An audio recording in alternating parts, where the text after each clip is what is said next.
السلام علیکم دوستو، کیا آپ جانتے ہیں کہ جب اللہ تعالیٰ نے حضرت آدم علیہ السلام کی تخلیق کا فیصلہ فرمایا تو اپنے فرشتوں کو زمین کی طرف مٹی لینے کے لیے بھیجا۔ یہ کے بعد دیگرے حضرت جبرائیل علیہ السلام اور حضرت میکائیل علیہ السلام زمین کی طرف مٹی لینے کے لیے گئے، مگر زمین نے ان کو اللہ کا واسطہ دے کر مٹی لے جانے سے منع کیا، لہٰذا یہ خالی ہاتھ واپس آ گئے۔ اس کے بعد حضرت اسرائیل علیہ السلام زمین کی طرف مٹی لینے کے لیے گئے، زمین نے ان کو بھی اللہ کا واسطہ دیا اور مٹی لے جانے سے منع کیا، لہٰذا انہوں نے کہا کہ جس اللہ کا تو مجھے واسطہ دے رہی ہے، مجھے اسی اللہ نے حکم دیا ہے یہاں سے مٹی لے جانے کے لیے، لہٰذا وہ مٹی لے کے چلے گئے۔ دوستو، چونکہ زمین پر مختلف جگہ پر مختلف رنگ کی مٹی ہے، اس لیے انسانوں کا رنگ بھی ایک دوسرے سے مختلف ہے۔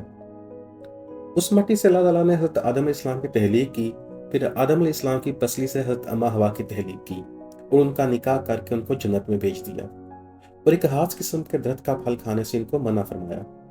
دوستو، وہ درخت کا پھل کون سا تھا؟ اس کا آج تک علماء میں اختلاف ہے۔ کیا آپ نے کبھی سوچا ہے کہ اللہ نے وہ پھل کھانے سے آدم علیہ السلام کو کیوں منع فرمایا تھا؟ دوستو، اس بات پر بھی علماء میں اختلاف پایا جاتا ہے۔ کچھ کا خیال ہے کہ اس کا علم صرف اللہ تعالیٰ نے اپنے پاس رکھا ہے، اور ایک روایت بھی ہے، امام علیہ السلام سے ایک شخص نے آ کر دریافت کی کہ اللہ نے آدم علیہ السلام کو جنت کا پھل کھانے سے کیوں منع فرمایا؟ تو امام علیہ السلام نے فرمایا، اللہ نے اس لیے منع فرمایا کیونکہ اس پھل میں 4 بیماریاں تھیں، اور وہ پھل کھانے سے وہ 4 بیماریاں ان کو بھی لگ گئی تھیں، جس کی وجہ سے ان کو جنت سے نکال دیا گیا۔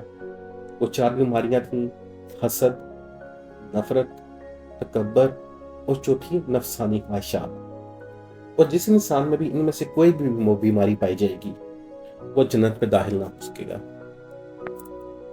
پھر اللہ تعالیٰ نے حضرت آدم علیہ السلام اور حضرت اما ہوا کو دنیا پر بھیج دیا تاکہ وہ اپنے گناہوں کے اللہ پاک سے معافی بھی مانگے اور اپنے آپ کو ان بیماریوں سے پاک بھی کریں۔ دوستو، آدم علیہ السلام کے بیٹے قابیل نے نفرت اور حسد میں آ کر اپنے بھائی حابیل کو قتل کر دیا۔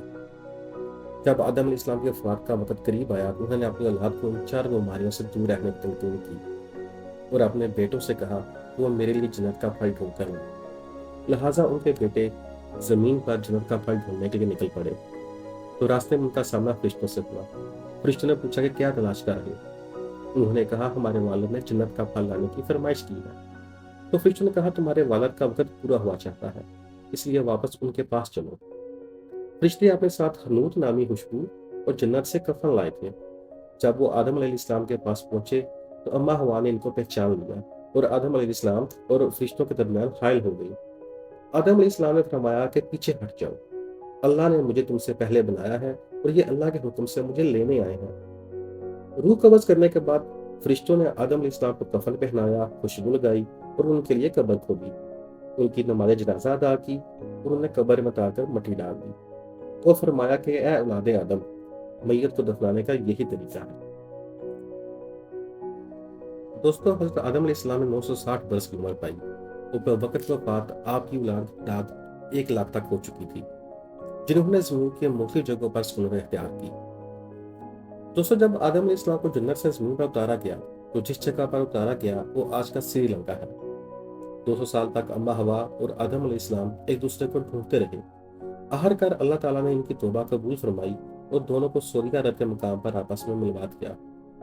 کچھ لوگوں کا خیال ہے کہ آدم علیہ السلام کی قبر مبارک سعودی عرب کی مسجد حیف میں ہے، اور کچھ کا خیال ہے کہ عراق میں یا سری لنکا میں ہے۔ دوستو، آدم علیہ السلام کا ذکر قرآن پاک میں 25 مرتبہ آیا ہے۔